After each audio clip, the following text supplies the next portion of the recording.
Então, pessoal, bom dia. Bem-vindos a mais um dia de Comunica Labeco. Hoje nós teremos a palestra da mestra doutoranda Paola Cardias. Já agradeço, Paola, por aceitar o convite. Aí vai ser um tema bem interessante para a gente sair um pouquinho do nosso mundinho de peixe, né, de inseto aquático. Essa parte da água é muito legal a gente ouvir alguma coisa, ver algo que a ciência é muito mais do que isso, né? Então, a Paola ela é graduada em Ciências Biológicas pela Universidade Federal do Pará, fez mestrado em Zoologia pela UFPA e Guild, e hoje é doutoranda do Programa de Saúde e Produção Animal da Amazônia, da UFRA, né? Então, Paola, te passo a palavra, agradeço aí a presença aí de todo mundo. Lembrem lá que todos os nossos vídeos eles estão sendo gravados e depois a gente coloca no YouTube. Quem conseguir não perder ou ficar falhando muito o áudio, pode assistir lá no YouTube. Aproveita lá, clica o sininho, se inscreve no canal, aquelas coisas de blogueirinho. E daí eu passo para você, Paula. Obrigado. Eu que agradeço. Primeiro, eu queria também dizer que eu estou muito feliz de estar aqui. Apesar dessa nova configuração que deixa a gente um pouquinho preocupado e agoniado de estar sendo meio esquizofrênico, falando com ninguém. Mas temos pessoas aqui. Eu queria muito agradecer pelo convite, fico muito feliz. E queria também parabenizar o pessoal do Labeco de estar trabalhando com essa interdisciplinaridade, de certa forma, porque não é só o fato de estar falando de peixes ou estar falando de primatas, mas é falar de outras abordagens também, de outros temas, que foi algo que eu acabei tendo que lidar bastante com o doutorado. Então, eu espero poder não entediá-los muito e trazer um pouquinho mais de conhecimento. Eu vou colocar para compartilhar a tela, né?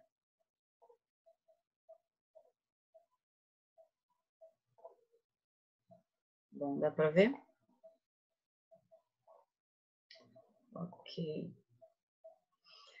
Bom, o título da minha palestra, como já tinha sido divulgado, é Psicologia Comparada e Primatas Não Humanos, perguntando em que nós divergimos cognitivamente. Como o Mildo falou, meu nome é Paula Cardias Soares, eu sou bióloga e primatóloga. Eu vou começar essa palestra falando um pouquinho sobre mim. Então, eu sou bióloga e majoritariamente me especializei em 2 temas ao longo da minha vida acadêmica, que é a primatologia, ou seja, o estudo dos primatas não humanos, e o comportamento animal em diferentes vertentes.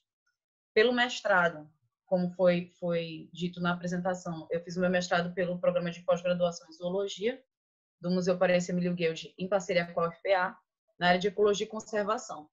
E neste meu projeto, eu me especializei majoritariamente em 2 temas, que é a etologia, ou seja, o estudo do comportamento mais voltado para orçamento de atividades. Então, eu orcei atividades de um grupo de macaco-aranha em vida livre. No doutorado, pelo Programa de Pós-Graduação em Saúde e Produção Animal da UFRA, eu estou trabalhando mais na área de saúde animal, ainda trabalhando com comportamento animal, mas um pouco menos voltado para a área de etologia e um pouco mais voltado para a análise do comportamento, que é uma vertente da psicologia que trabalha com o estudo do comportamento, mas mais voltado para grupos, de preferência grupos que estão em cativeiro, principalmente grupos de cativeiro, e que conversa um pouco com a área da psicologia comparada, que estuda e tenta comparar processos cognitivos de diferentes grupos. Um dos produtos do meu trabalho foi um resumo que foi apresentado num congresso em parceria da UFRA, Universidade Federal Rural da Amazônia, com a Universidade Estadual da Geórgia. E mostrando só um pouquinho assim do que eu tenho trabalhado agora no doutorado. O projeto basicamente faz a pergunta se macacos rhesus podem aprender e usar símbolos. Então, o meu objeto de estudo é o macaco rhesus, gênero espécie macaca mulata, vocês estão vendo aqui na imagem. E o trabalho perguntava sobre o uso de símbolos. O que eu quero tentar apresentar aqui nessa palestra para vocês é o porquê dessa pergunta experimental, e o que a gente já tem de trabalhos que foram feitos nessa área. Esse trabalho foi apresentado na 26ª Conferência da Sociedade de Cognição Comparada, no ano passado, em abril do ano passado. Essa sociedade trabalha basicamente com, como está falando aí o nome, né? Uma sociedade científica dedicada a obter uma ampla compreensão científica da natureza e evolução da cognição em animais humanos e não humanos. E aí, como vocês podem ver ao longo da apresentação deles, ela é bem interdisciplinar. Os membros incluem professores, profissionais do comportamento animal, estudantes de psicologia, biologia, antropologia, ciência aplicada do comportamento animal e áreas relacionadas. Então, basicamente, são trabalhos falando sobre habilidades cognitivas de diferentes espécies e como a gente pode comparar ela com outras espécies. De modo geral, a cognição comparada e a psicologia comparada por muito tempo existiu para responder a pergunta que acaba assolando muito dos seres humanos, que é o que nos diferencia, né, das outras espécies. Então, essa pergunta acaba sendo muito pungente nessas discussões e não fora dessa linha foi o título da palestra, porque é inevitável saber qual é a ciência, o que de fato nos separa de outros indivíduos. Quando a gente fala outros indivíduos, a gente inevitavelmente acaba caindo no grupo dos primatas não humanos, porque são os mais próximos numa escala filogenética da gente, né? E por muito tempo a gente teve vários gaps, como a gente diz, né? Várias habilidades cognitivas que nós acreditávamos ser únicas nos seres humanos e acreditávamos que era isso que nos diferenciava dos demais. Atualmente, o maior gap de todos é a linguagem, que é o que me permite estar falando aqui com vocês, que permite que a gente se comunique. Dentro dessa discussão, nós temos um nome muito popular, que é o pesquisador, filósofo e linguista Noam Chomsky. E uma das frases mais fortes dele indica que ele acredita que a linguagem seja algo unicamente humano. Nós fomos equipados com essa habilidade e é isso que nos diferenciaria dos demais. Então, uma das frases dele clássica de um livro de 1968 diz que a linguagem humana parece ser um evento único, sem análogo significativo no mundo animal. E quando ele fala sobre essa linguagem humana, ele reforça que ela é um processo de livre criação. Embora as leis e princípios sejam fixas, a maneira como esses princípios de geração são usados são livres e infinitamente variados. Até a interpretação e uso de palavras envolve um processo de livre criação. Por esse e por outros argumentos, ele acredita que o ser humano seja a única espécie equipada com o aparato da linguagem, com todas as suas flexões gramaticais, verbais, etc. Muito embora ele tenha essa opinião muito forte, que outros pesquisadores ecoem, a gente tem alguns trabalhos que falam sobre as origens da linguagem, e falam sobre alguns termos que eu queria ressaltar aqui com vocês, embora eu não vá me estender muito neles, que são os termos de símbolo. Então, o que seria o símbolo e o que seria o conceito de equivalência de estímulos.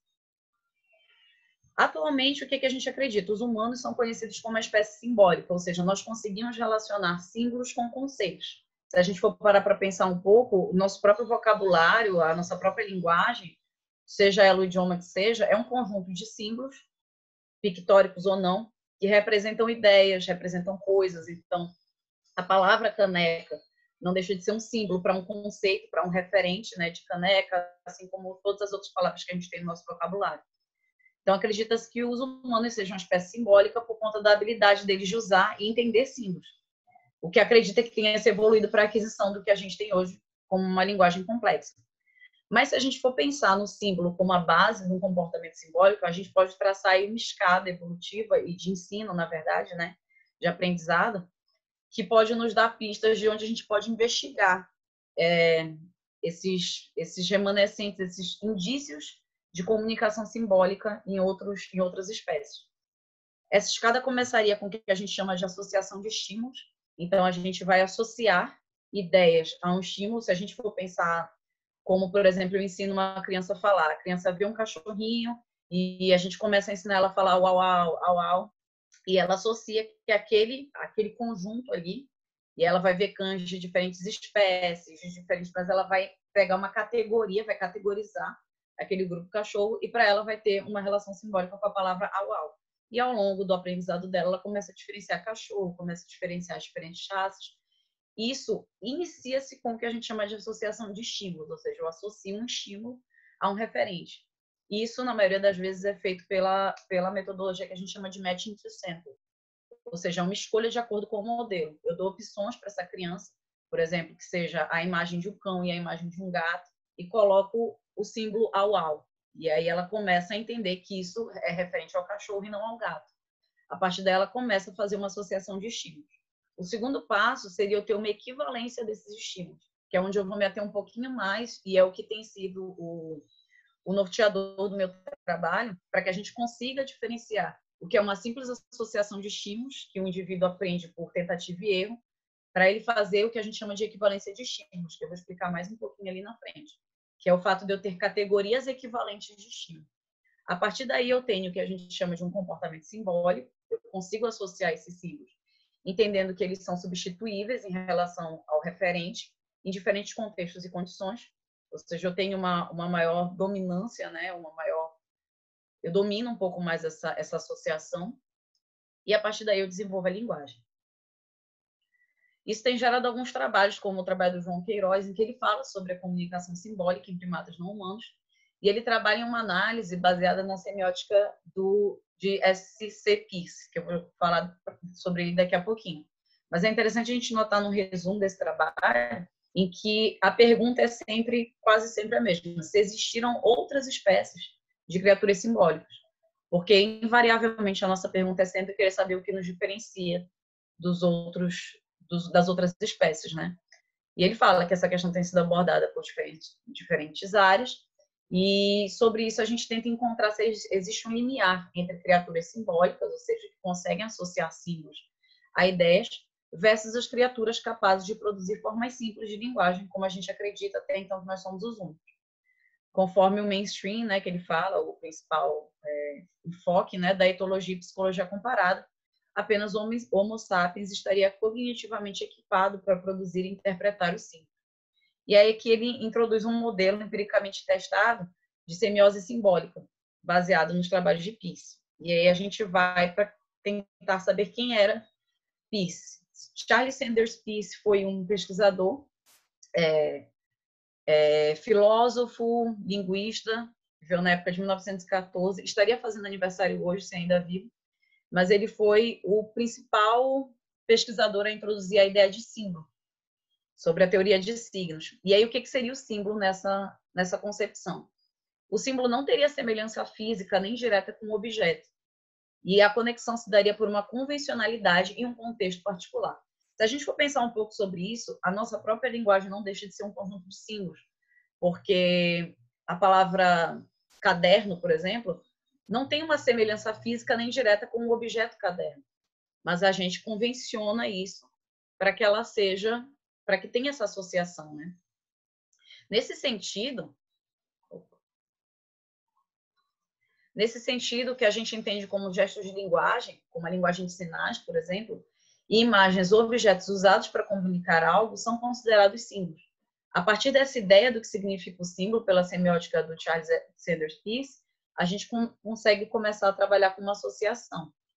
Um bom exemplo do que seria símbolo na nossa sociedade seria uma das linguagens, dos alfabetos usados no japonês, que é o kanji, que relaciona alguns símbolos, como, por exemplo, esse símbolo mostrado na tela, o símbolo de fogo, relacionado à palavra fogo. Isso não deixa de ser um símbolo que está relacionado a uma ideia e que, por uma convencionalidade, em um contexto muito particular, foi ensinado a algumas culturas por associação e, mais em diante, pela equivalência de estímulos. E aí, passando para esse outro tema, que seria a equivalência de estímulos. Um dos expoentes dessa ideia foi o pesquisador, também psicólogo, filósofo Murray Sidman, que junto com Talib, em 1982, estipulou a ideia de equivalência de estímulos. E como isso poderia ser um salto para você simplesmente associar padrões para você começar a entender que esses estímulos formam categorias equivalentes. A equivalência de estímulos seria um modelo experimental que vai investigar a formação de classes equivalentes de estímulos. O que ela faz? Ela acaba oferecendo um caminho na análise do comportamento, que é essa veia da psicologia, para estudar o que seria o comportamento simbólico. bem como para conseguir diferenciar ele de uma mera associação de estímulos. Como isso aconteceria? Vou tentar traçar em linhas gerais aqui o que seria a equivalência de estímulos. Para que ela ocorra, a gente precisa de 3 componentes básicos, que é a reflexividade, a simetria e a transitividade.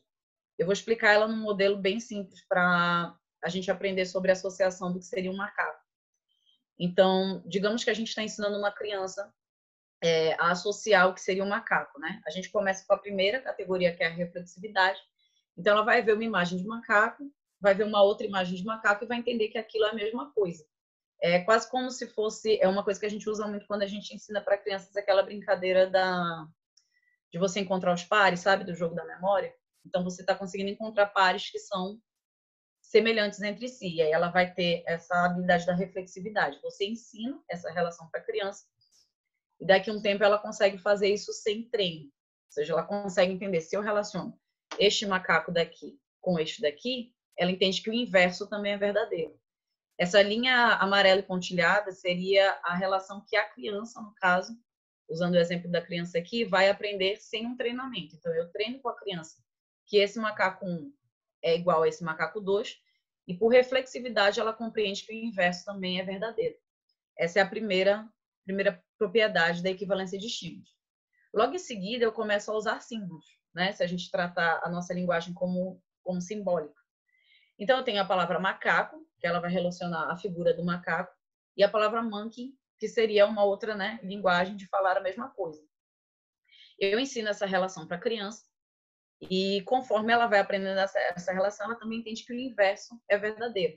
Então, se a figura do macaco está relacionada com a palavra macaco, a palavra também está relacionada com a figura.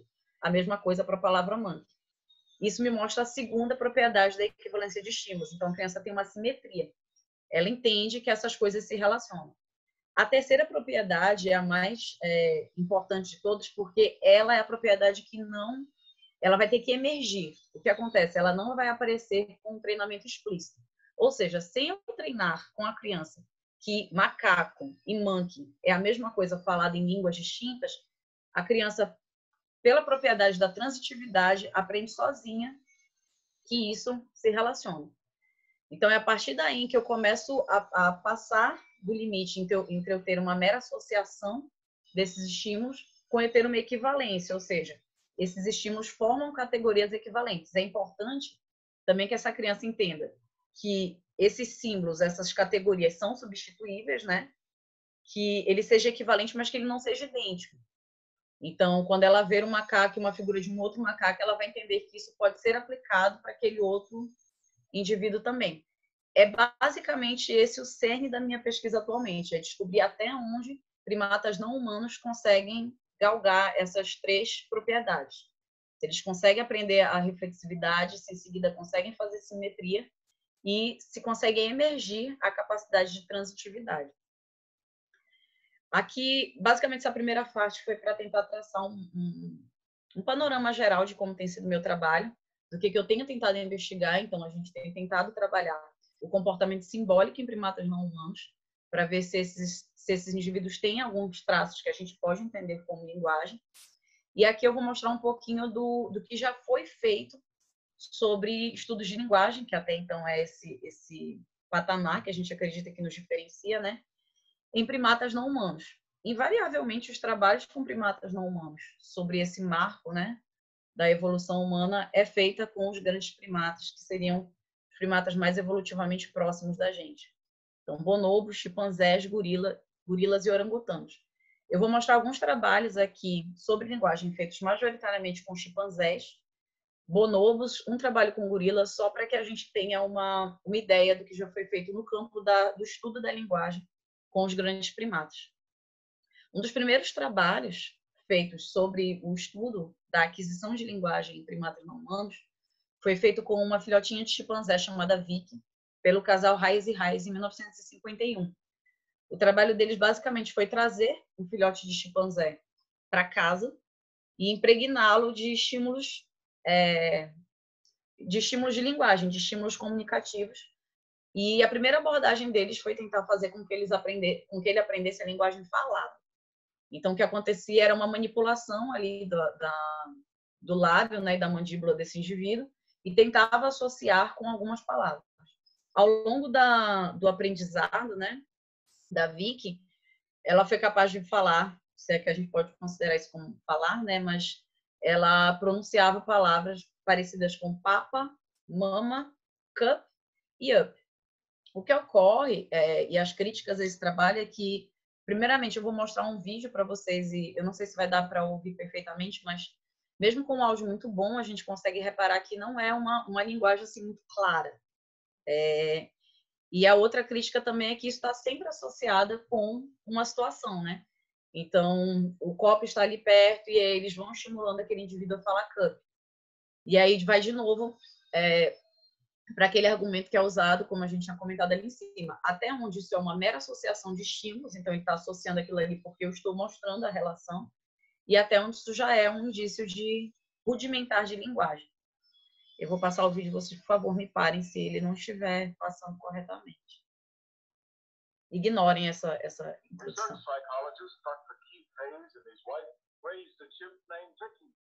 After constant training, Vicky had learned to speak only 3 human words by the time she was 3 years old.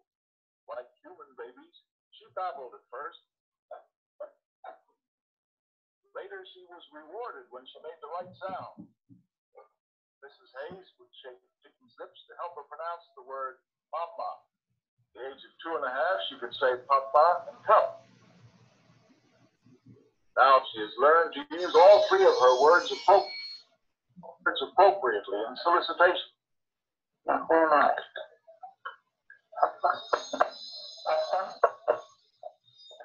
Say with her, she was rewarded when she made the right sound. Mrs. Hayes would shake Vicky's lips to help her pronounce the word mama. At the age of 2 1/2, she could say papa and cup. Now she has learned to use all 3 of her words appropriately in solicitation. Now, who am I?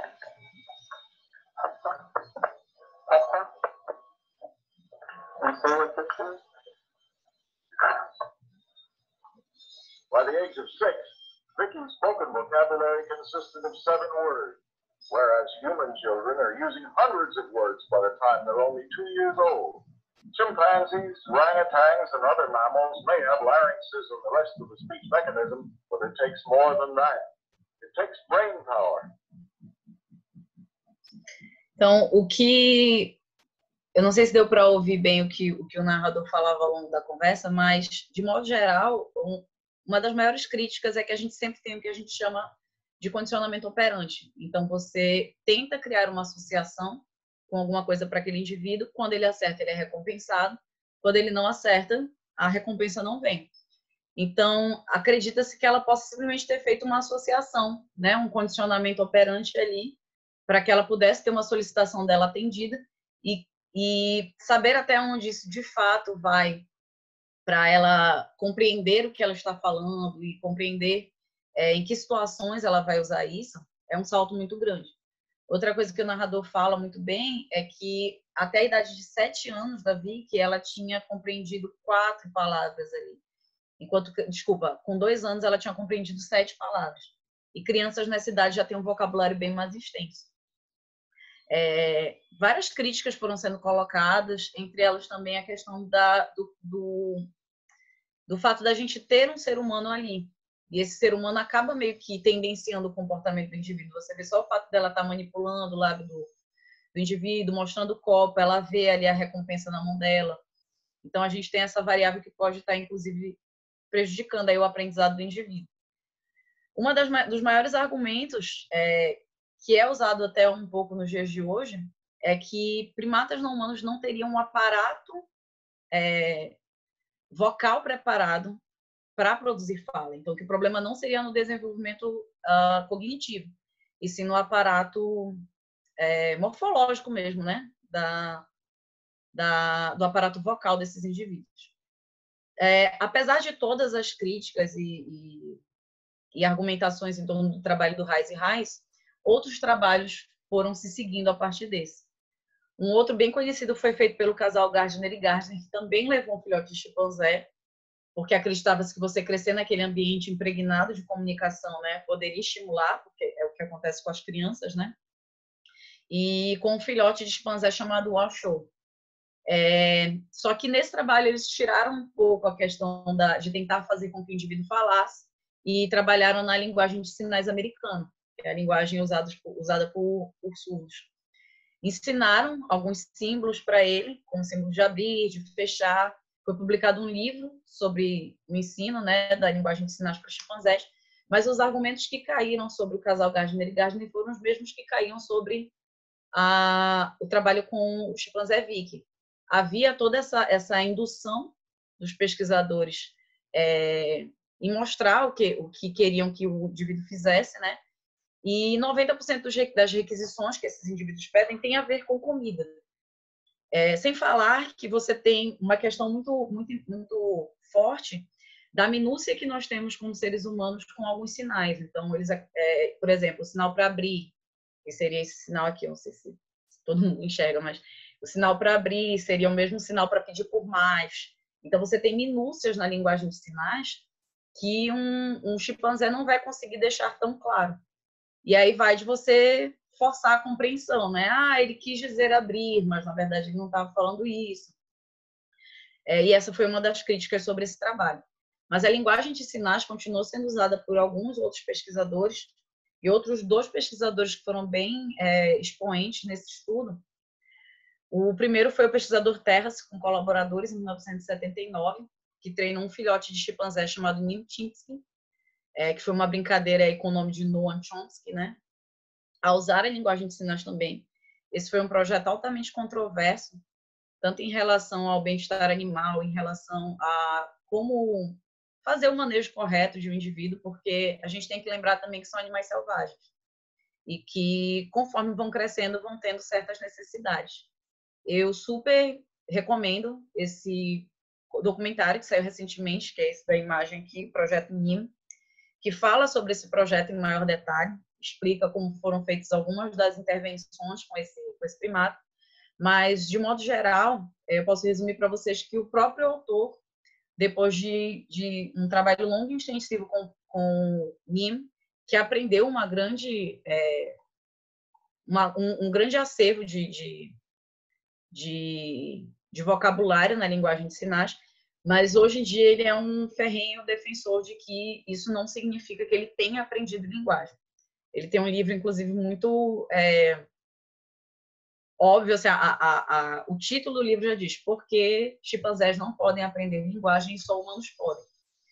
Então, acaba que, entrando nesse projeto, ele virou um grande defensor da ideia contrária de que não é possível ensinar linguagem, pelo menos ao chimpanzé.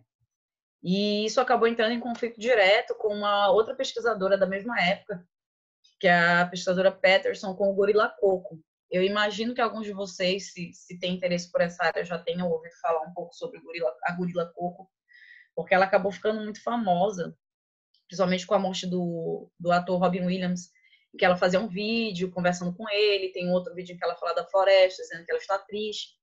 E aqui à nossa esquerda a gente pode ver algumas das inferências que ela faz com símbolos para mostrar algumas ideias, né? Como morder, maquiagem de olho. A pesquisadora Patterson foi uma grande defensora de que isso significava que a Coco fosse capaz de se comunicar, e Terrace acaba sendo uma contravisão dessa ideia, mostrando que, de fato, o que acontece é que ela é uma boa imitadora. Tem alguns vídeos, inclusive de apresentações da Coco, em que ela expressa uma ideia e você percebe que a pesquisadora acaba inferindo, né, que seja uma outra ideia para que aquilo possa parecer com que ela esteja, de fato, se comunicando. Até esse vídeo em que ela mostra que ela está triste, acaba pegando muito no emocional de muitas pessoas, mas nada mais é do que ela simplesmente repetindo, né, o que é mostrado a ela. E isso acabou gerando muita discussão no próprio meio acadêmico. Nesse edital do New York Times, houve uma discussão muito extensa entre o Herbert Terrace, que foi o que fez os trabalhos com a Nim, e a Patterson, enquanto ele critica o trabalho dela. E nessa edição em particular, ele explica que a crítica ao trabalho dela não se estende só ao trabalho dela, mas ao próprio trabalho dele, sobre o Nimo, em que ele tem conclusões negativas sobre a competência linguística de grandes primatas, mostrando que, de fato, o que eles estão aprendendo é só uma sequência que, por muitas vezes, é induzida pelo próprio pesquisador, naquele afã de que o indivíduo, de fato, associe símbolos ou então a fala, né, no caso da Vicky, com ideias, pensamentos, etc. Diante disso, em 1977, alguns pesquisadores começaram a mudar um pouco o foco do aprendizado de linguagem por grandes primatas, se valendo menos de técnicas como a linguagem de sinais e a linguagem falada, e começando a trabalhar com o que a gente chama de lexogramas, que nada mais é do que a gente pode ver aqui na figura, essa máquina, em que eu tenho vários quadradinhos, e em cada quadrado eu tenho um símbolo, voltando àquela ideia do Peirce, né? Então, eu tenho símbolos que podem se associar com ideias. Então, a ideia de doce está associada a esse símbolo, máquina, nome de, e você tem essa máquina, o indivíduo fica dentro de um recinto, então você respeita, né, a individualidade daquele sujeito, ou seja, ele não vai estar interagindo diretamente com uma outra espécie que vai estar, né, talvez naquele afã de que aquele indivíduo aprenda, e ela começa a aprender por uma associação. A Lana tinha essa máquina aqui, e aqui embaixo poderiam ser dados algumas coisas que ela requisitasse. Esse livro mostra extensivamente alguns dos avanços de Lana, e um dos que particularmente eu acho interessante compartilhar com vocês é que, de modo geral, primatas, né, geralmente aprendem a associar esses símbolos para pedir coisas que são importantes e essenciais no mundo deles, majoritariamente comida. Dois pontos interessantes aí é que notou-se que a habilidade de comunicação da Lana era muito mais variada quando ela se comunicava com o tratador do que quando ela tinha que se comunicar sozinha com a máquina, mostrando que esse componente social chega a ser bem importante, né, para que o indivíduo tenha essa habilidade, né, de comunicação. E em um dado momento, com o pesquisador, com o tratador, ela requisitou leite e açúcar, por favor. E a Lana era um indivíduo diabético, então ela não podia estar tomando muito açúcar. E o tratador tinha uma máquina do outro lado, né? Ele podia responder para ela e dizer que ele não ia dar, porque ele acabaria tendo problemas com isso. E ela repete leite e açúcar, por favor. E ele fala que não, e na terceira tentativa ela completa com leite, açúcar, segredo. Então, por mais que tenha sido algo que não tenha sido replicado, né? Não deixa de ser algo anedótico, né? Foi uma coisa que aconteceu em um dado momento só. É interessante porque a gente consegue entender, de certa forma, que ela dava o indício de associar símbolos a ideias mais abstratas, que não simplesmente uma requisição por um alimento. Esse trabalho também gerou outros trabalhos no mesmo local, no Centro de Pesquisa da Linguagem, que é onde eu estava conduzindo meu trabalho na Universidade Estadual da Geórgia, e se estendeu para dois chimpanzés, que eram o Sherman e Austin, com o trabalho da pesquisadora Savage Rumba, em 1986, que gerou esse livro, aqui da nossa esquerda, que fala sobre linguagem em primatas. E é interessante a gente até notar que no símbolo ela fala de respostas condicionadas, ou seja, de eu ter aquela resposta que eu só estou dando aquela resposta porque eu sei que eu ganho uma recompensa, a, de fato, eu estar associando aquilo a um símbolo associado a uma ideia. Uma das grandes diferenças do trabalho de Sherman e Austin foi que, pela primeira vez, e isso é retratado nesse livro, esses primatas utilizaram linguagem para se comunicar um com o outro, e não com um ouvinte humano, né? Então, aqui nessa imagem vocês podem ver, é uma das imagens tiradas do livro, eu tenho aqui o Sherman, e ele tinha essa ferramenta aqui, e o Austin precisava dessa ferramenta para poder abrir um compartimento aqui dentro. E aí, que no caso, eles estão separados, né? Aqui vocês podem ver o borrão do lexograma, e nesse experimento, o Sherman teve que usar o lexograma para se comunicar com o co-específico para que ele pudesse entregar essa ferramenta para ele. Então, isso acabou sendo um salto interessante para mostrar que eles conseguiam usar, né, o lexograma, pelo menos aquele conjunto de símbolos, não só para se comunicar com um intercalante humano, que ia acabar, talvez, tendenciando alguma coisa pela linguagem que a gente tem, mas com um co-específico. Uma das questões que ainda ficava em aberto era que, de uma forma ou de outra, esses indivíduos estavam aprendendo por um treinamento.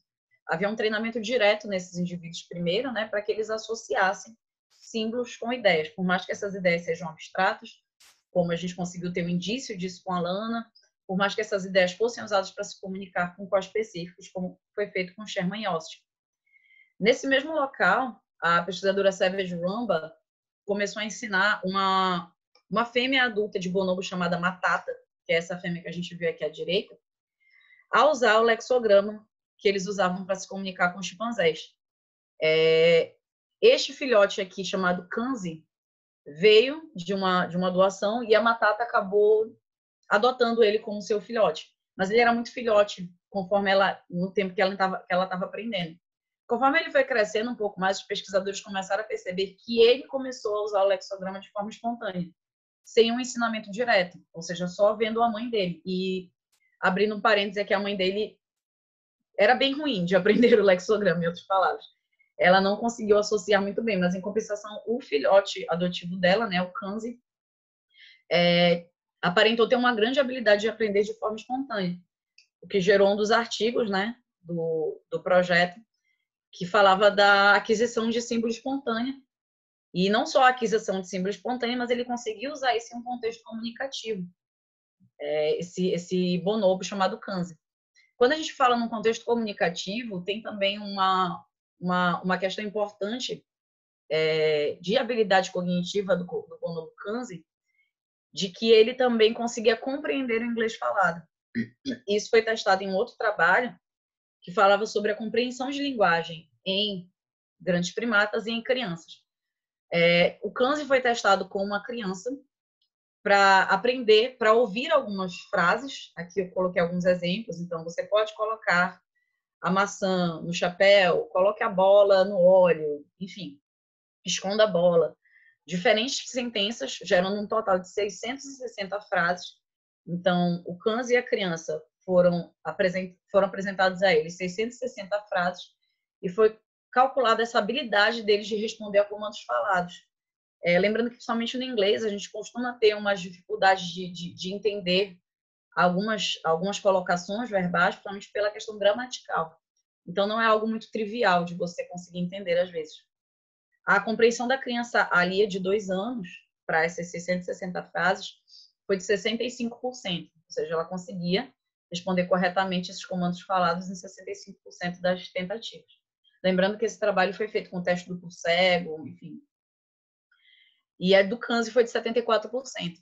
Então, nessa monografia, né, foi mostrado que a capacidade dele de compreender o inglês falado e de associar corretamente isso foi maior do que uma criança de 2 anos. Eu tenho um vídeo aqui também que mostra um pouco do aprendizado do Kanzi, e nesse vídeo vocês vão poder ver ele usando o lexograma e a pesquisadora se comunicando com ele, pedindo para que ele aponte alguns dos símbolos referentes na tela. Banana. Banana. Banana. Peanut. Thank you. Will you find eggs? Sherman. Egg. Good. Can you find milk? Milk? Milk. Good. How about apple? Apple. Very good. How about Sue? Soup. Very good. You find peanuts?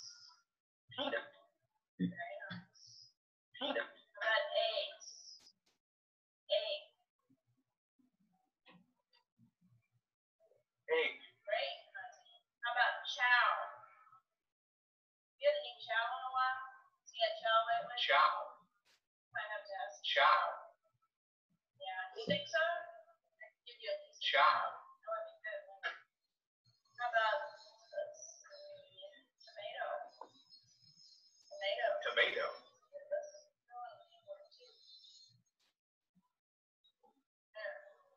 Banana. Então, de modo geral, que muitas vezes era usado em um contexto, era usar esse lexograma para que eles conseguissem se comunicar.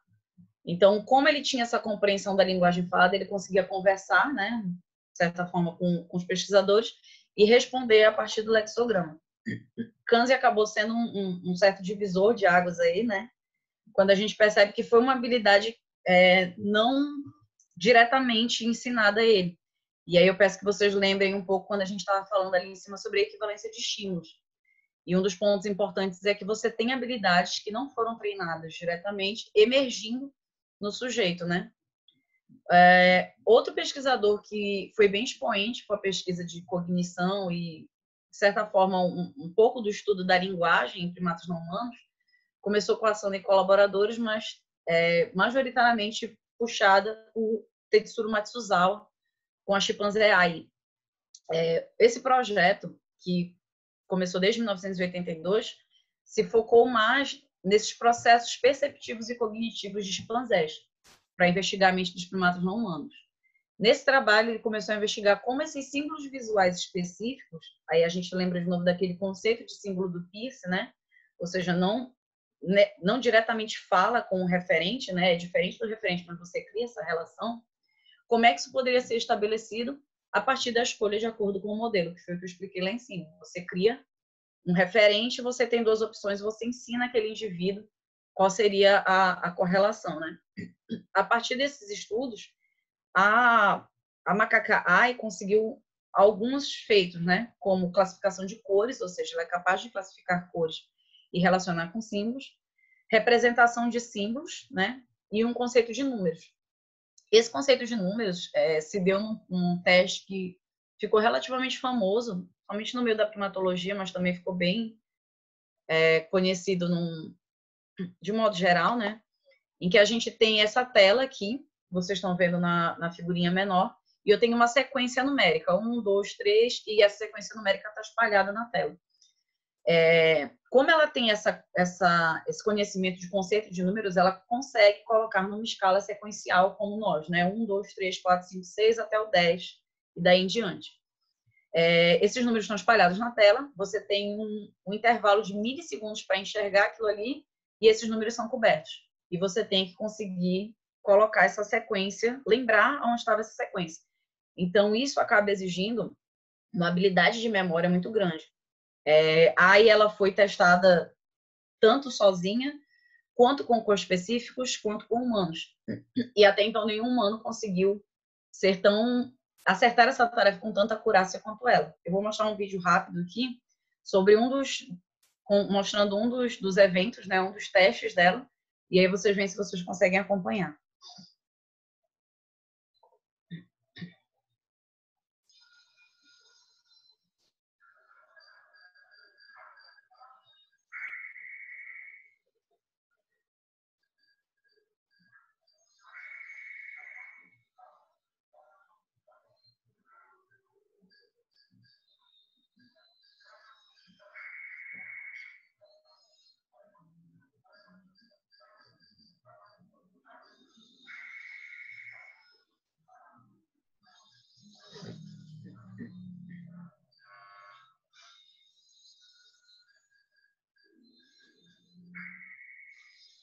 E aqui é o humano, né?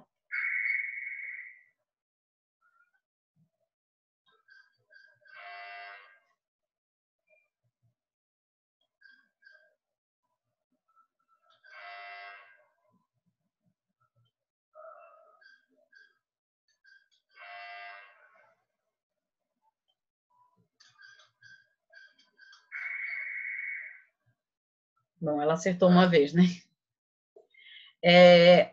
Só lembrando que esse vídeo da AI treinando não foi acelerado, ele está na velocidade normal. Vocês podem perceber que ela tem uma habilidade muito grande de relacionar a sequência, que a partir do momento que você coloca o dedo ali na primeira sequência, vocês perceberam que é quando apaga tudo, né? E até o intervalo de tempo em que ela já inicia o teste comparado ao humano, já mostra o quanto ela já consegue memorizar aquela sequência numérica muito bem, né? Fora o número de acertos dela, que a gente acho que deu para perceber pelo número de PEN, qual foi a diferença da performance dela para a performance do humano. O próprio Tetsuro Matsuzawa, em 2010, publicou um artigo na Nature falando sobre essa capacidade, né, de memória absurda da AI, e ele postulou uma hipótese, né, que é a hipótese da troca cognitiva.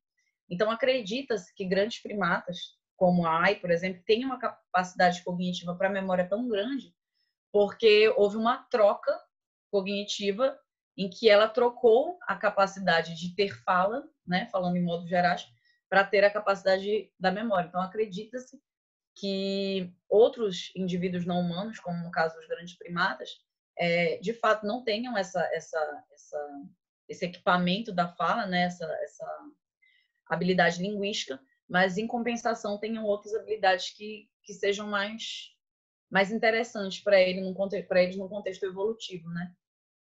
Eu particularmente acho que é só uma desculpa para a gente não se sentir tão mal de não conseguir fazer esse treino de forma tão acurada quanto a AI.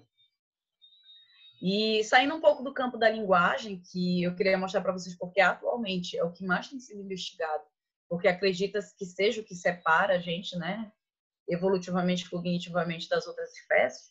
Ao longo dos anos, a gente já teve outras habilidades que foram consideradas como habilidades únicas dos seres humanos. Entre elas, a inteligência social, nós acreditávamos que nós éramos os únicos, mas alguns trabalhos já mostraram que alguns sujeitos, principalmente, né, primatas não humanos, têm essa capacidade, e uma delas foi um trabalho de Campbell e colaboradores que mostrou animações computadorizadas para chimpanzés de indivíduos bocejando.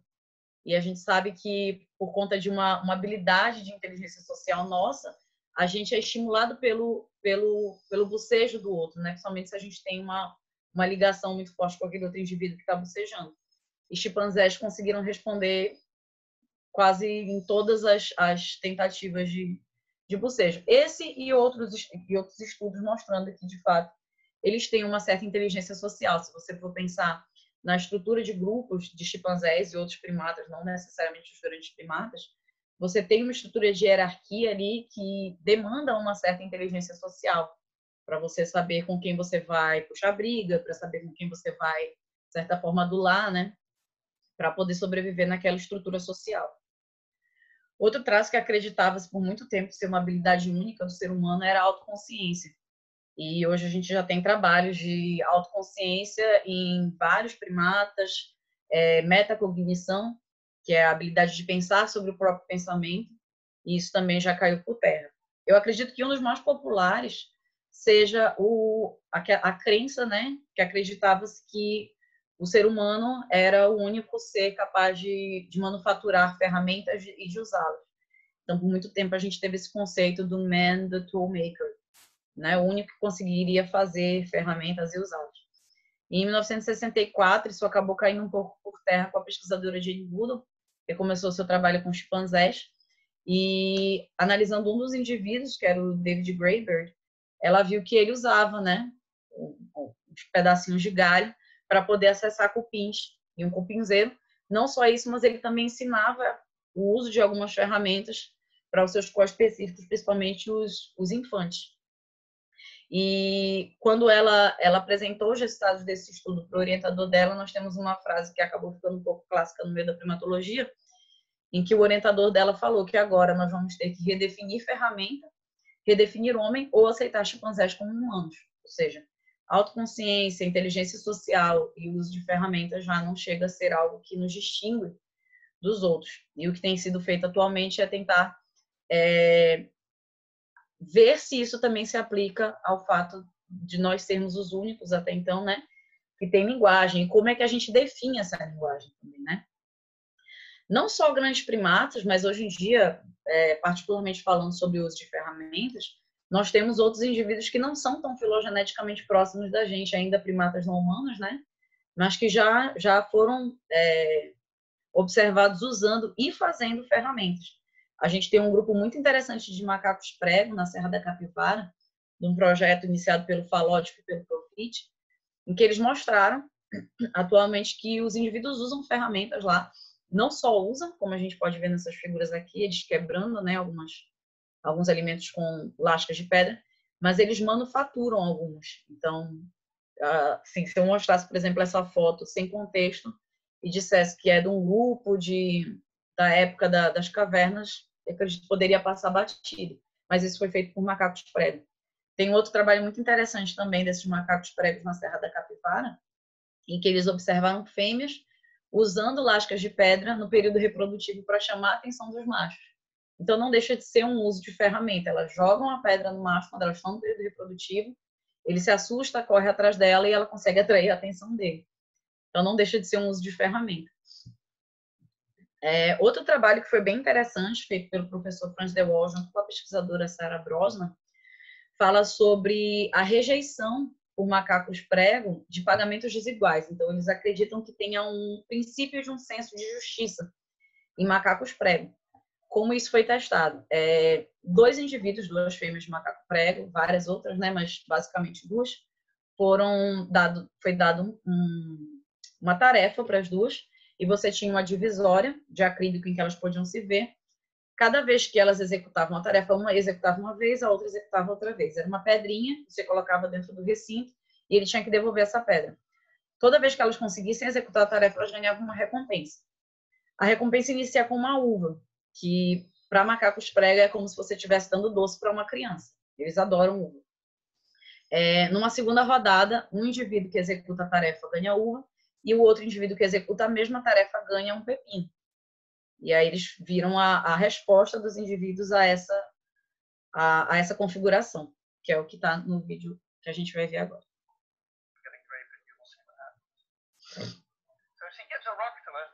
Então ela dá pedra e ela ganha um pepino.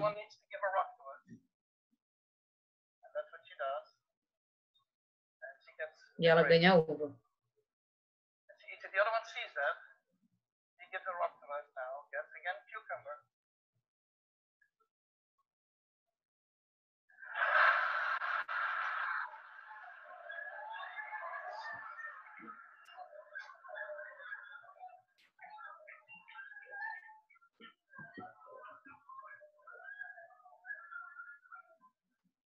Tests a rock now against the wall. You need to give it to her. She gets the cucumber again.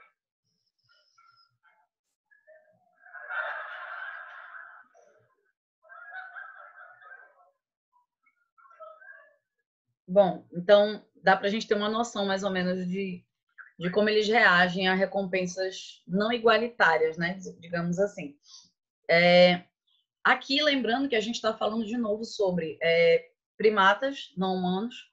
Começou essa conversa falando sobre os grandes primatas, que a gente, né, são os mais próximos filogeneticamente da gente. Andou um pouquinho mais para trás nessa árvore evolutiva para falar de primatas que não estão no grupo dos grandes primatas, como o macaco prego, por exemplo. Mas é interessante a gente notar que hoje em dia a gente tem alguns traços do que a gente acreditava ser um marco que nos separa em outros mamíferos, como alguns trabalhos que mostram a evidência de autoconsciência em golfinhos rotatores. Isso já foi feito no trabalho de Martin Psarascos e já foi feito em outros trabalhos, como do pesquisador David Smith, em que ele mostrou traços de metacognição em golfinhos. A gente já conseguiu ver traços desses marcos, que a gente acreditava serem marcos cognitivos, né? Em aves também, como os corvos da Nova Caledônia, que conseguiram, foi evidenciado, eles fabricam pequenos ganchos para acessar alimentos. E também já foi visto em outros grupos que estão bem mais longe da gente na linha evolutiva. No invertebrado, como o polvo, né? Em que foi mostrado que ele reconhece indivíduos. Outro trabalho também bem interessante mostra que alguns padrões de mudança de cor do polvo estão associados a reações dele. Então, uma reação quando ele está assustado, uma reação quando ele está agitado, outra quando ele está correndo. Pode mudar esse padrão, o padrão de coloração pode variar de acordo com a reação emocional dele, né? Então, é interessante que quanto mais se estuda e se tenta descobrir o que nos separa, a gente acaba saindo da divergência para a convergência adaptativa, que é o que a gente aprende na biologia, que é o fato da gente ter espécies que não são, né, evolutivamente próximas, nem aparentadas nossas, mas que, por conta do ambiente em que vivem, acabam desenvolvendo certas habilidades que, por muito tempo, a gente acreditou que fossem únicas nossas. E a conversa hoje, né, no campo da psicologia comparada e da análise do comportamento, principalmente sobre isso, é estudar se a linguagem seria esse marco ou se a gente também vai encontrar traços de linguagem rudimentar ou de comportamento e comunicação simbólica em outros indivíduos, e eles podem não necessariamente ser primatas não humanos, né? Nem grandes primatas, nem os primatas não humanos, de modo geral. De modo geral, é isso que eu queria falar para vocês. Agradeço mais uma vez a atenção. Espero não ter tomado muito tempo de vocês. E é isso.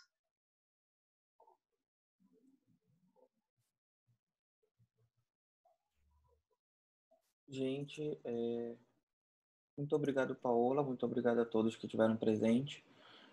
O Mildo, ele está numa outra reunião. Ele pediu para eu substituí-lo só este momento. Eu gostaria de saber se alguém tem alguma pergunta, se tem alguma dúvida sobre o que a Paola apresentou. Gostaríamos de ouvir um pouco de vocês.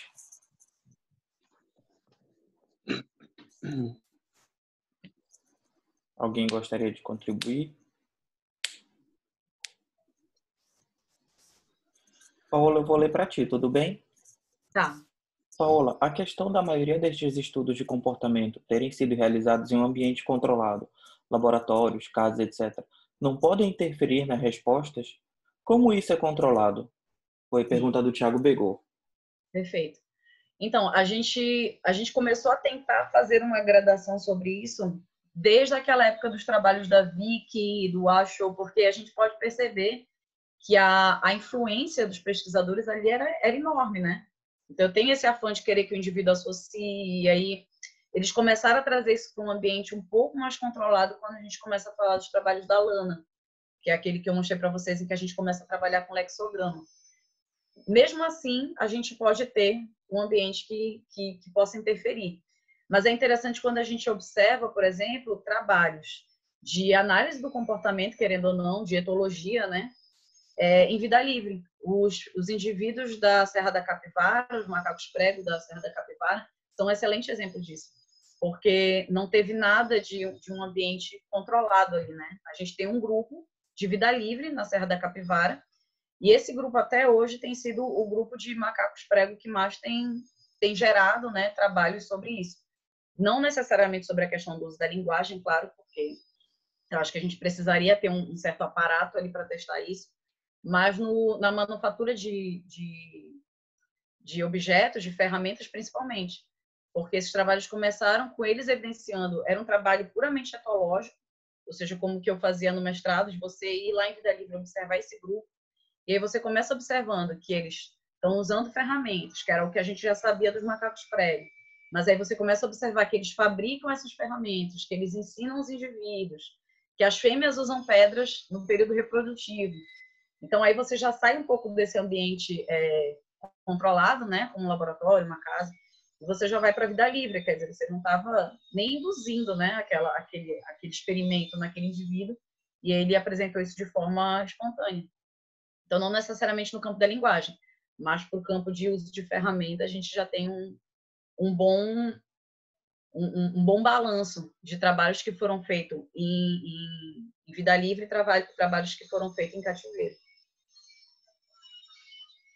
Não sei se eu respondi. Bom, pelos comentários aqui, por enquanto ainda não tem nenhuma pergunta. O Begor respondeu, perfeito, obrigado pela resposta e parabéns pela palestra. Várias pessoas aqui manifestando seu contentamento com parabéns. Gente, mais alguma outra pergunta? Só para manifestar, Paula, Maicon Cecim mandou parabéns, elogiou a palestra. Fernando Carvalho também mandou parabéns pela palestra. Tiele Garcia também gostou muito da palestra, deu parabéns pelo trabalho. E Giovanni, ele bateu palmas, mandou parabéns para ti. Obrigada, gente. Se tiver qualquer dúvida, quiser... acho que... Tem uma outra pergunta aqui para ti, da Tiele Garcia. Qual foi a maior dificuldade do seu trabalho? A pandemia. Concordo. Porque eu trabalhei em cativeiro, então até o momento em que eu consegui coletar dados lá da Universidade Estadual da Geórgia, e aí quando eu voltei, eu estava um mês coletando os dados daqui, porque a ideia inicial do trabalho era comparar essa aquisição de símbolos com os macacos rédeos lá e com os macacos prego daqui. Então, traçar esse paralelo até, como o Begor tinha comentado, não só da diferença entre as espécies, mas a diferença entre o manejo, entre como isso era coletado. Então, a gente ia fazer essa comparação, porque o manejo dos bichos de lá é diferente daqui, como é que isso estaria interferindo, né? Eu ia usar a mesma métrica de coleta de dados, mas o ambiente seria completamente diferente. E eu comecei, em um mês, eu comecei a coletar os dados e a pandemia estourou. Então, a gente não tem dados até agora muito certos de como a gente pode passar Covid para primatas não humanos. Acredita-se que para os grandes primatas seja mais fácil. Então, os neotropicais estariam um pouco mais livres, mas, de qualquer forma, a gente precisa de todo um grupo. A gente precisa de tratadores, a gente precisa de gente lá para alimentar, a gente precisa de alguém para manejar, para colocar na câmara em que a gente testa. Eu não quis entrar muito em detalhes, mas a coleta de dados é feita num computador, como se a gente colocasse um indivíduo mesmo para jogar um videogame. É um joguinho, mas eu tenho que colocar o animal numa câmara, ela tem que estar bem fechadinha. Então, para evitar que, né, a gente tenha maiores problemas, as coletas foram descontinuadas. E aí eu tive que reorganizar o meu trabalho. Eu acho que essa foi a maior dificuldade, porque os primatas não humanos super colaboraram, na verdade. Bem, o Giovanni ele fez uma outra pergunta. Ele diz assim: sei que não é sua área, mas sabes se hoje temos conhecimento de cognição de humanos já extintos, como exemplo Neandertal ou Erectus? Perfeito. A gente não tem muito registro de coisas mais esmiuçadas, né? Como eu disse, por exemplo, para primatas não humanos, a gente tem muitos trabalhos em que a gente conseguiu associar com coisas necessárias à sobrevivência. E eu acredito que não tenha sido muito diferente para essas espécies, porque elas tinham um drive muito grande para a sobrevivência. Então, alimento, né? Espaço. O que a gente tem são registros antropológicos. A gente tem aquelas pinturas rupestres, né? Que são fragmentos muito importantes que mostram que eles já tinham um conhecimento que a gente pode considerar um conhecimento simbólico, porque eles conseguiam, se a gente for pensar no campo da análise do comportamento, eles conseguiam criar a relação, né, de referente daquele indivíduo que eles estavam caçando com aquele desenho que eles faziam. Então, eles conseguiam formar uma categoria em que eu tenho um indivíduo que tem um formato mais ou menos assim, tem chifre, e eu chamo ele de... Mas a gente não tem registro se eles tinham uma habilidade de fala. O que a gente consegue inferir é por conta do aparato vocal, que foi mudando a partir do momento em que a gente tem o Neandertal, em que a gente tem o Erectus, que já eram mais próximos da gente, né? A gente já tinha um aparato vocal que foi mudando. E acredita-se também que isso tenha acontecido um pouco mais a partir do momento em que os nossos ancestrais saíram das árvores e foram para o chão. Porque quando você vai para o chão, você acaba sendo mais vulnerável ali. Por isso que você começa a criar mais grupos. E você vai para o chão, você cria grupos, você precisa se comunicar. Então, mesmo que seja uma coisa rudimentar, você conseguir associar algum balbuciar, o que é que seja, a presença de inimigos, que é o que a gente vê, querendo ou não, em alguns grupos de outras espécies, como, por exemplo, a gente tem galinhas que têm piados diferentes para diferentes predadores. Então, a gente podia ter isso, talvez, num modo bem rudimentar, porque era necessário. Alguns antropólogos, algumas linhas de pensamento acreditam que a gente começou a desenvolver maior nossa capacidade de linguagem por conta dessa necessidade, já que a gente começou a descer, né? A gente trabalhava em grupos e a gente precisava se comunicar ali para caçar, enfim, para poder coordenar aquele grupo ali que estava um pouco mais vulnerável por não estar nas árvores, querendo ou não, dar uma certa segurança, né? Sim. Paola, eu tenho uma pergunta para ti, mas assim, ela não é diretamente relacionada com a tua pesquisa. É mais uma pergunta pessoal sobre o trabalho. Como eu tinha feito a pergunta para ti antes de começar a reunião em si, a apresentação, eu queria saber, são duas perguntas em uma. Se tu tiveste a oportunidade de te comunicar, se tu aprendeste alguma coisa de comunicação com os primatas não humanos durante a tua pesquisa, e se tu tiveste a oportunidade de realizar essa comunicação, essa interação entre tu mesma e os primatas não humanos. Para ver se eu falei com eles, né? Não, mas eu pensei assim, como eu fiz algumas anotações, eu vi que tem alguns primatas, alguns chimpanzés que tu mostraste, que eles fizeram a manifestação da comunicação deles através de reconhecimento de símbolos. E de repente, se talvez tu tivesse desaparecido atrás de uma parede, ou de um comunicador, de um material de comunicação, de um microfone, enfim, que pudesse estabelecer uma relação com o primato não humano E saber se tu tiveste a oportunidade de te relacionar com o animal. Nem que seja só para perguntar se ele queria leite, ou se ele queria biscoito, ou fruta, enfim. Era a minha dúvida. Então, eu, na verdade, tive uma pequena frustração na época que eu fui para lá, porque a partir do momento que já estava certo de eu poder fazer parte dos meus estudos na Universidade Estadual da Geórgia, eles ainda tinham Sherman, que é um daqueles dois Uau! indivíduos que eu mostrei, Sim, o de que se comunicava 86. com o Austin. 3 meses antes de eu chegar lá, o Sherman faleceu. Poxa. Então, assim, eu fiquei um tanto quanto frustrada, porque ele tinha habilidade muito grande já no uso de símbolos. Os outros primatas que eu mostrei, que são de lá, a Lana, por exemplo, infelizmente já é falecida.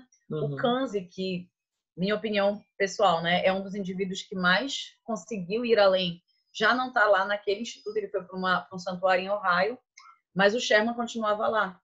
E Uhum. aí, recente tinha sido lançado um trabalho que também é muito bom, em que ele mostrava gestual para sinalizar alimentos que estavam escondidos.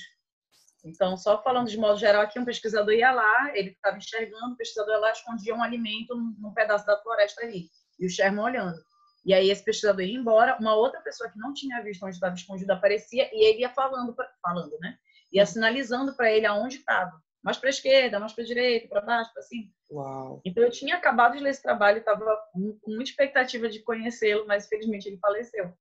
O que eu pude ver foram os lexogramas ainda nos recintos deles lá, né?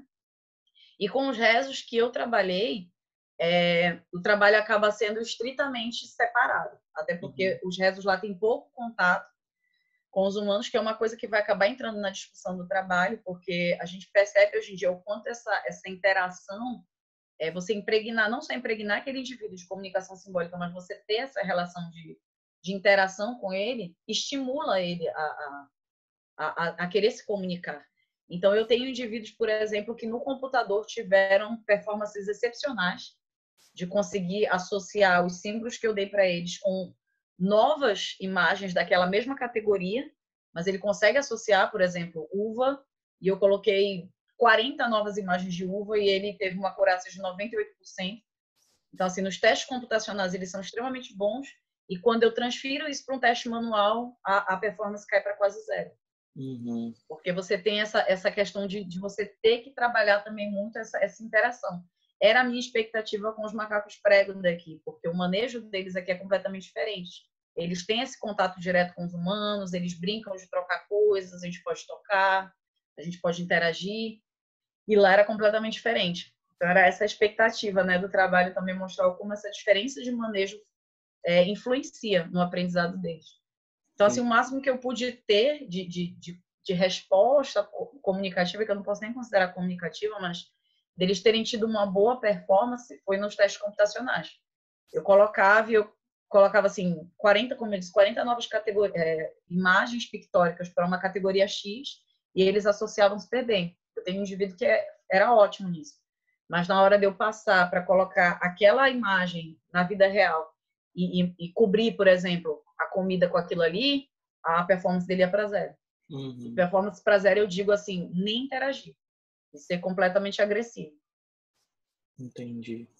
Vamos lá para mais uma pergunta. O Erival Prata, ele questionou: primatas não humanos têm a maior dificuldade, têm a maior facilidade de aprender na fase inicial de suas vidas, como as crianças humanas? E as pesquisas focam mais em indivíduos jovens ou pode ser conduzida em quaisquer fases de suas vidas?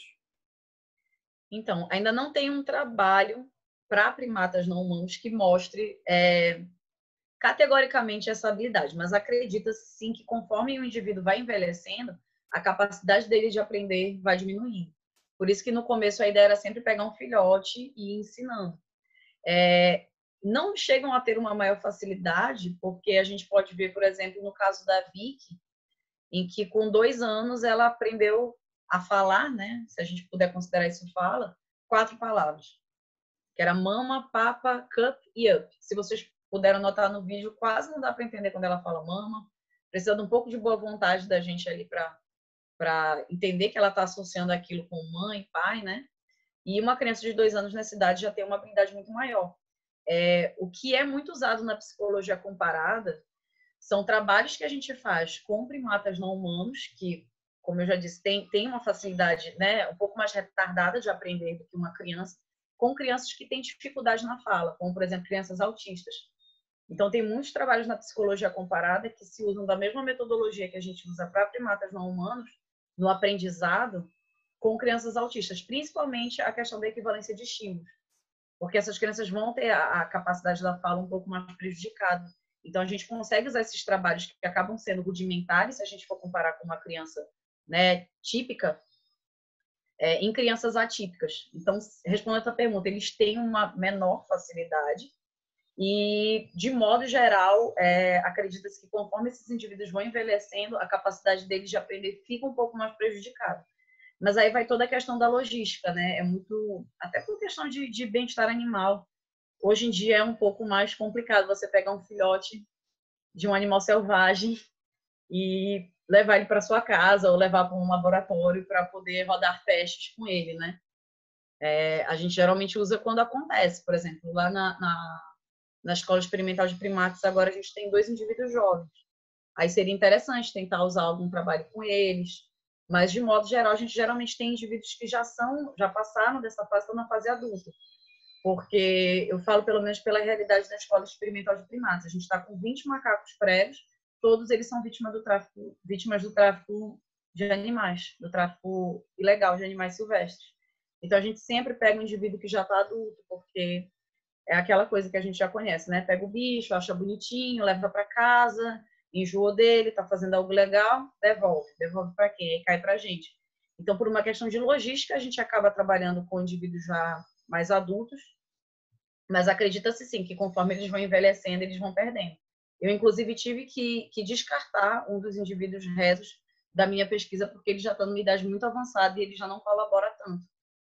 Ele não responde tão bem, ele não quer responder também, ele não quer mais trabalhar, ele já está saco cheio.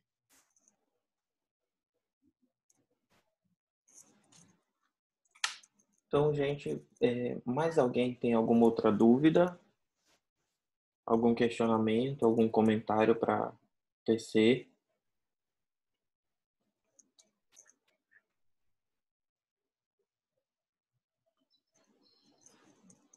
Eu vou começar aqui já me despedindo, eu vou agradecer a todo mundo, agradecer a Paola, muito obrigado pela palestra, foi muito edificante para a gente, acrescentou muito o nosso conhecimento. Muito obrigado por ter participado do Comunica Labeco, foi muito engrandecedor para cada um de nós, eu tenho certeza. E também quero agradecer a todos vocês que puderam participar, que puderam prestigiar essa palestra. E agradeço a todas as interações, a todas as perguntas que vocês nos mostraram, que vocês tiveram e apresentaram. Agradeço a todos os elogios. A gente não teria como fazer o Comunica Labec se não fosse com vocês também. E a gente espera que todos possamos nos encontrar na próxima quinta-feira. Eu fiz esse agradecimento para ver se surgia mais algum questionamento, alguma dúvida. Mas, enfim, como não surgiu, acredito que a gente pode encerrar por aqui. Novamente agradeço a todos pela participação, pela contribuição. Paola, mais uma vez, muito obrigado por compartilhar sua pesquisa com a gente. Eu que agradeço. Por mostrar um pouco o seu ponto de vista da ciência. E, gente, muito obrigado. E é isso. Tenham um bom dia e até a próxima quinta-feira. Acompanhe as redes sociais do Labeco, do Comunica Labeco também. Temos o Facebook, o Instagram, o site do Labeco também. E quem puder, nos acompanhe. Qualquer dúvida, entre em contato com o professor Miúdo. Se quiserem entrar em contato com a professora Paola, depois entre em contato com o professor Miúdo também. E, mais uma vez, agradeço pela participação de todos. Eu queria só 5 minutinhos agradecer mais uma vez. À vontade. As perguntas também foram super edificantes, assim, é muito bom trocar esse tipo de ideia. E uma coisa que ficou muito forte no meu doutorado agora foi essa história da interdisciplinaridade, que eu acho que acaba sendo, assim, é difícil, é muito complicado você vir de uma outra área e ter que aprender um monte de coisa que não é da sua área, né? E também ter um pouco de queixo, às vezes, de falar um pouco sobre a sua área e dizer, a gente não pode adaptar isso aqui, que eu sei que é da área da psicologia, mas a gente queria colocar um pouquinho do enfoque da biologia aqui. E justamente por ter passado por isso, eu queria mais uma vez parabenizar o Labeco por estar colocando tanta coisa plural, sabe? Tanta coisa, mesmo assim, se a gente for para mesmo é da área da biologia, mas a gente sabe que a biologia é muito grande, tem muita área. E assim, parabéns a todos vocês que tomam um tempo mesmo, não só para criar o evento, mas para vir aqui e ouvir, trocar ideia. Então, quando eu recebi esse convite, eu fiquei muito feliz, principalmente por ver que a gente está ficando mais plural, porque a biologia é plural. A gente tem que continuar criando mais pontes de comunicação. Então, muito obrigada a todos que ouviram também, muito obrigada ao Labeco. E acho que eu venho aqui quinta-feira que vem. Uhul! Ganhamos mais um adepto. Ou adepta, no caso. Eu já tinha vindo numa palestra Sim, de acho que umas 3 semanas atrás, mas vem de novo. sim, sim. Você era sempre bem-vinda. Todas as pessoas são sempre bem-vindas. Tanto quem acompanha desde o começo, como quem acompanhou recente, como os que virão mais à frente. Todos serão sempre bem-vindos. A gente agradece bastante a participação de vocês. Então é isso, Paula. Muito obrigado, gente. Muito obrigado por ter participado. E até quinta-feira, às 10 horas da manhã. Na segunda-feira, a gente vai disponibilizar qual é a próxima palestra e nas redes sociais. E aí acompanhe a gente durante a semana. Muito obrigado, gente. Tenham um bom dia. Tchau, gente. Boa quinta-feira.